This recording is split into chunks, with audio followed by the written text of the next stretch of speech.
The insurgents, the Jews, and bandits all fled to the mountain in the very middle of Galilee, situated opposite Sepphoris and known as Asamon.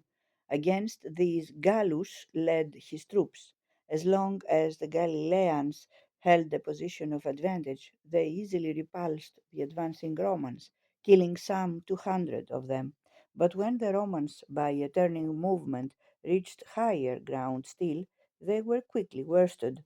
Men lightly armed could not withstand heavy infantry in a hand-to-hand struggle, nor could they escape the cavalry when routed, so that while a few took advantage of the difficult ground to elude capture, the killed numbered 2,000. Gallus saw no further sign of revolt in Galilee, so he led his army back to Caesarea. Cestius then set out with his whole force and entered Antipatris. There he learned that in a town called Afek a large force of Jews had collected, so he sent on a detachment to attack it. But before a blow was struck, the Jews scattered in panic, leaving their camp open to the attackers, who burned it with the surrounding villages. From Antipatris, Cestius went on to Lydda, which he found empty. The whole population had gone to Jerusalem to keep the Feast of Tabernacles. 50 of those who did appear were killed, and the town burned down.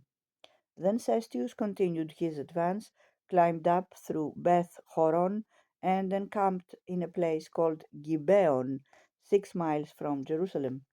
The Jews, seeing that war was now approaching the capital, abandoned the feast and rushed to arms, and with complete confidence in their numbers but without any organization, they leapt boisterously into the fray, utterly disregarding the seventh day's rest, although this was the Sabbath, which they usually observed most carefully.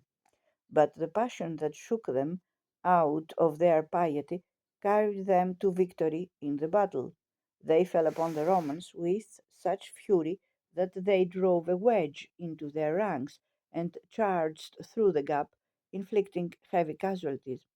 Had not the cavalry, with those infantry units that were not too hard pressed, made a detour and come to the aid of the broken line, the whole of Cestius's army would have been in peril. The Romans lost 515 killed, 400 infantry, and the rest cavalry. The Jews 22.